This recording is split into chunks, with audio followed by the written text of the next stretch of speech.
2 or even game 3. And it's like that player that you were playing game 1 becomes a whole different beast. Yeah. And that is exactly what we'll be seeing between these two players. Two players who have been on the rise for a while. WebbJP, one of the more rising stars up to this point, with the Sheik, finally making the Sheik work character that a lot of people, I guess, I wouldn't say they weren't happy that Webb was playing Sheik, but it did take a little while for him to find that footing.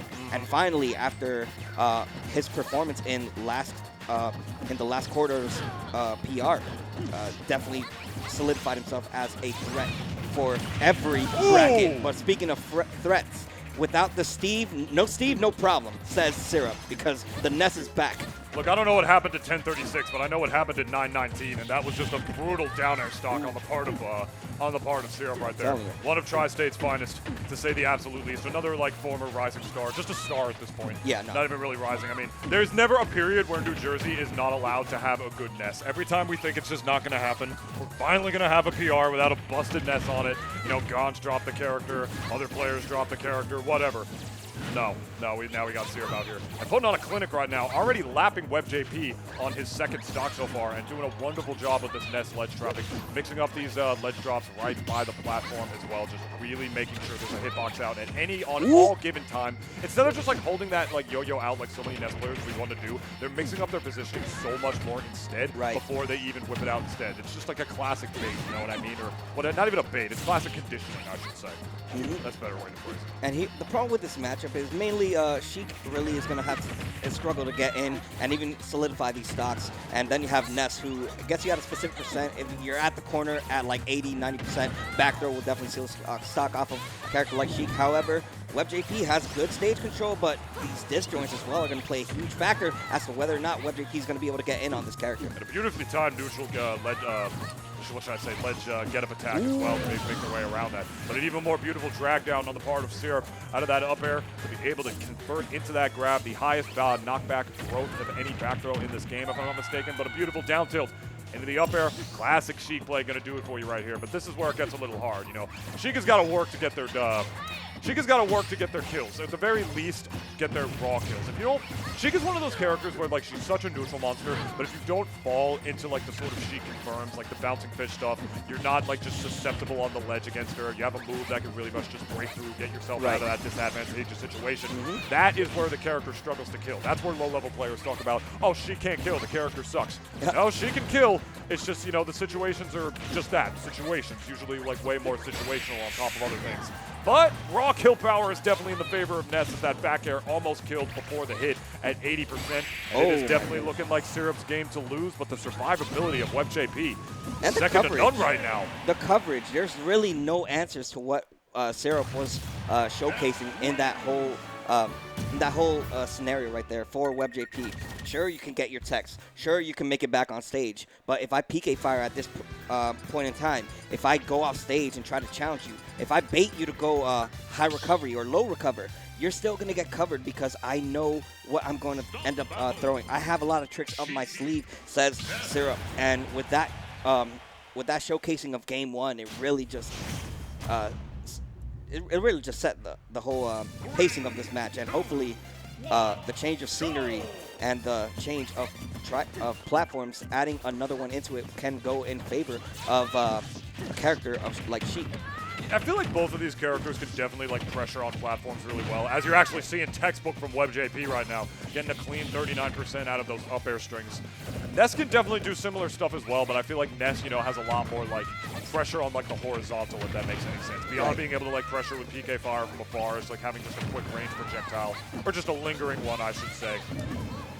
I feel like she can just do a better job at just like converting off of these platforms, especially with like drag down, like up air confirms, which is like a huge thing that Sheik has at this like late stage in the meta of Smash Ultimate for sure. It's definitely not something Ness has for sure. Like, I feel like Ness can do like all of the Ness things on this stage as opposed to any other stage, but Sheik gains more from it because of the platforms. Like, I feel like Sheik just has more to gain, if that makes any sense. No, for sure. And definitely we're seeing WebbJP do a lot better in this matchup. You're seeing him tacking on the damage, barely stuffing out with the back air to avoid getting hit by the yo-yo up smash. Oh, once again, going for that option, knowing that Sheik is at kill percent. That will definitely kill a character like Sheik at this point in time, especially, re-grab, but no punish coming out from Syrup.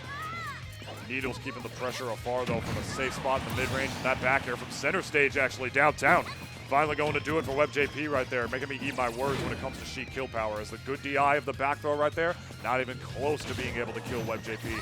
And now we're gonna want to see a Sheik in advantage right here if WebbJP is going to be able to reset the neutral right here. But this ledge trap from Syrup finally gets reset on the platform right there, but like very quickie CQC movement on the part of WebbJP right here over and over and over again. They're not committing at all whatsoever, because you know another back throw, especially one by ledge, or even a back air, really pretty much anywhere on the stage is going to do it this time around. But the way that they're playing, they are playing a platform fighter right now. That is exactly what he is doing, like just positioning themselves so well in between these platforms, not committing too hard against a character like Ness at this percent. Right. That That is how Sheik is going to be able to get these strings. And look at that. We see a falling up air on the platform right there. What did Ness get off of it? Nothing. Not good. Like, actually nothing. Definitely Sheik not going to gets get stuff much on this else. stage. Oh, tries to get. Oh, you're crazy. Beautiful You're rebound. crazy. Oh my God, the pressure. Oh my God. Yo, I'm still positive. It doesn't matter if he's the one getting the hitbox out. I'm still positive, and I'm positive that neutral air is going to kill, but it's looking like it might be Syrup's game to lose if he doesn't adapt on the fly here, Gabe. And this is exactly what I mean at this level of play, as these two caliber players, knowing exactly what they have to do to win, knowing exactly how to force their opponent off stage and put them in bad disadvantage states. However, this is going to be a back there once again. Syrup finally finding that rhythm, that footing he needs to bring this game back, and just like that, it may be 84%, but the corner pressure right now and the options that Syrup is throwing out is not allowing WebbJP to play this game, and this could be the stock, but goes for a desperate up smash and misses the punish. The one time he commits. Oh my God, that was so cute, doing that to such a small character as well. I love that, man. How many Sheiks do you see as that up smash is going to take the stock? How many Sheiks do you see go for macro short hop in the beef, right, falling up air against Ness at low percent when you're already at kill percent? You're crazy for that. And that's like the other thing about playing at this high level of, like, you know, these players just know what to do. The unorthodoxness and just the options that they throw out are not things that you would see often. You're just like, why would they do that? It works. And just like that, WebbJP knowing exactly how to make it back on stage, just timing that recovery, but still the option of and pressure game coming out from Syrup. This could be Syrup's game to lose right now. How he brought it back. He was down the whole 3 stocks to 1 scenario. Yeah, and the ledge traps have been second to none on the part of Syrup right now. That down smash, that he positioned that so perfectly, where neutral get up was covered, get up attack was covered. The only thing he could have done right there was do a perfectly timed jump or a perfectly timed roll, if I'm not mistaken. And the timing of that was just so rough that he wasn't able to get it, even though he was able to avoid the first hit. Webb is playing crazy right now, just getting in the face of Syrup. At every point in time, there was a punish right there, but no option. And with the disjointed dash attack, that is 3 hits for the price of 1 move coming out. And that is enough to take the stock, take the game, and take the set. And that was a real close game, too. And, yeah, as much as WebbJP was able to adapt after that game 1 and bring it as close as he did, Syrup needed 2 stocks to adapt in that game 2. It's like, okay, I'm getting beat up, but I'm Ness. Ness? It's up there. Listen, I hate to sound like a mid-level player who sits on and does commentary while he watches players absolutely far, far superior than he could ever hope to be in his lifetime. And I know every like mid-level player who will never watch players who will always be better than them in their lifetime says this. Ness just hits harder. I don't know what to say. Like, the risk when you're both at like high percent and it's on that raw hit time. Right. That's where it sucks. You know, I mean, I'll say, like, you know, I'm a Mario player, and like Mario is slightly similar to Sheik, only in the vein that, like, if you don't fall for the character's setups and you're at really crazy high percent at them, that's where they sort of actually start to struggle to kill a little bit more, albeit for very different reasons. Mario because of, like, how he is in neutral and his stubby hitboxes, and Sheik because of just, you know, the lack of raw kill power and needing, like, very difficult needle confirms, which not every player is good enough to do. You mentioned risk. That's also the thing with playing any character in this game.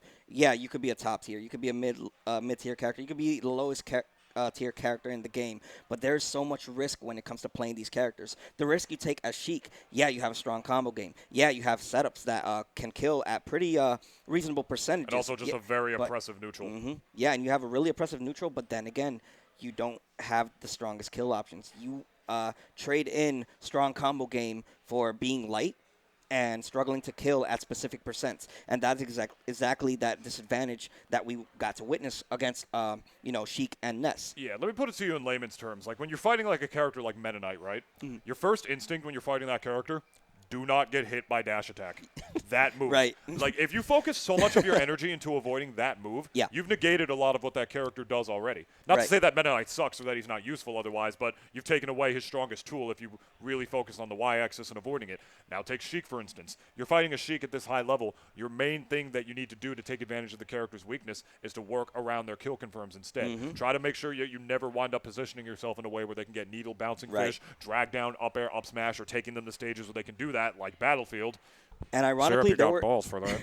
Ironically, there were a lot of times where WebbJP had the setups to go for drag downs and get that up smash, but he didn't pull the trigger. I guess it was because the floatiness of Ness does become a factor as well. It does get him off of a lot of sticky situations. But, like playing in Ness's face where you could just hold shield, and if you press one aerial button, or if he just times it correctly, he just grabs you, and if you're at kill percent, you're just going to be flying to the blast onto a back throw or something like that. There's so many things with Ness where it's like, all right, bad recovery, pretty punishable off stage, can definitely combo him at specific percentages, but then if I'm at kill percent, if I'm at high percent in general, it just takes one little grab like this, like grab him like this, just be like, yeah, you're dead, buddy. I shouldn't be doing this, right?